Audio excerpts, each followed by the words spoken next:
regular engagements, engaging media to make sure that we enrich you in terms of knowledge on malaria, but of course also on other health-related issues, with understanding that the media people, for you who are here and many actors who have not been able to come, can support us in this initiative.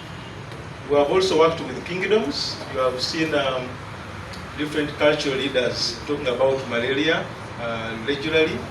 That has been part of our initiative to reach out, but of course also to support kingdoms with resources to go out and engage the public on malaria, because we know malaria kills more people in our country.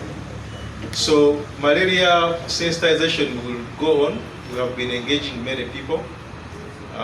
We are also going to engage your media institutions over this more on net distribution, but of course also on other preventive measures that we like to carry on. One of the reasons why the government with partners distributes mosquito nets, we highly believe and understand that not everybody has money to buy a mosquito net. It's a gesture, getting to know that there are people who may not be having money to buy mosquito nets. Yet mosquitoes don't have boundaries, whether you're rich or poor. So giving out nets is a sign that we believe and understand that we have people who don't have money, but of course also have people who have not gone to school, whom we need to engage more in their local languages. It's one of our approaches. Regarding the issue of fair distribution, the distribution of nets is not done by Ministry of Health. For us, we do last mile delivery, the different local governments. Registration is done by VHTs and LC1 chairpersons whom you stay and live with.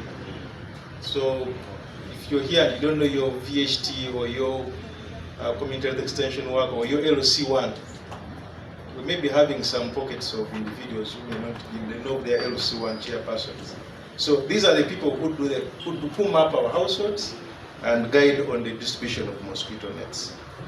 On anthrax outbreak, as of yesterday we had received 25 alerts, but we don't rush to announce an outbreak until when we have confirmed.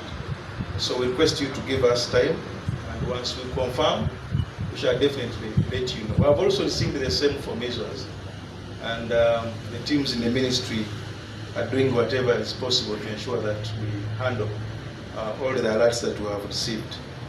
But if there is no anthrax, we may not aggressively engage you over that.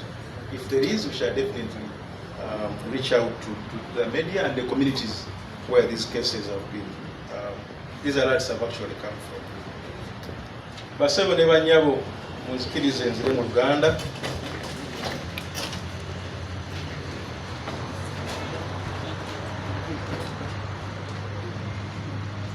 Leero ng'ennaku z'omwezi 9 omwezi ogwokuna